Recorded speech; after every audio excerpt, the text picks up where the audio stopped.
Hi guys, we're gonna have another unboxing video from Shopee. Siyempre, always a Shopee. So, ito siya. Kumakalog na po siya, no? Ayan, may label naman. And yes, buksan na po natin siya, no? Ayan, check natin kung tama ba yung laman or pinadala sa atin, ano? Okay. Malinaw na malinaw. Okay, yun. So, meron po tayo dito mga fuse. Kaso, bali, okay, quantity 1 lang siya, no? So, hindi siya naka-indicate kung ilang piraso siya. Pero, bilangin natin kung ilang piraso to, no?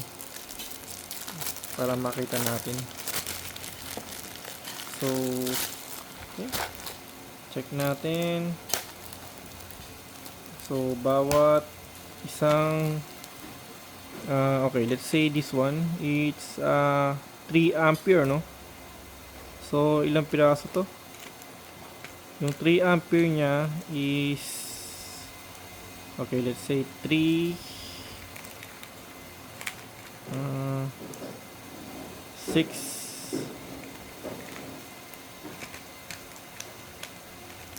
6 9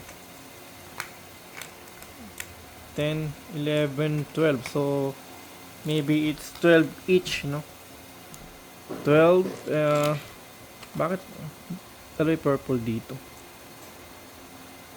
Actually, ito 35 siya, no? 35 yung nakalagay. Ito, it's at 3, ayun, no? 3. Kitang-kita naman, 3. Kaya lang yun, guys, 12 siya, no? 12 na piraso kada isang ampere. Okay, everything's 35, kaya lang may bakante na isa, no? Bakit may bakante isa dito? Tama ba? Kasi ito dito yan, eh.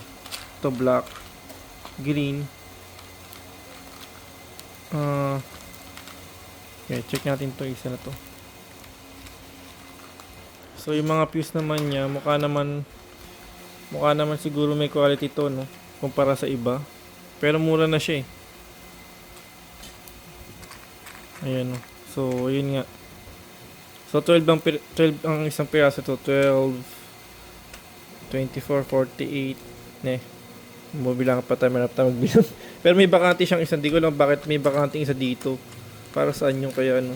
Para may kulang. Kasi purple, pink, red, yellow, white, parang bronze, blue, light green or light blue, no? Tapos orange and black. 2 ampere pala yung black. So, yun lang. Thank you for watching po.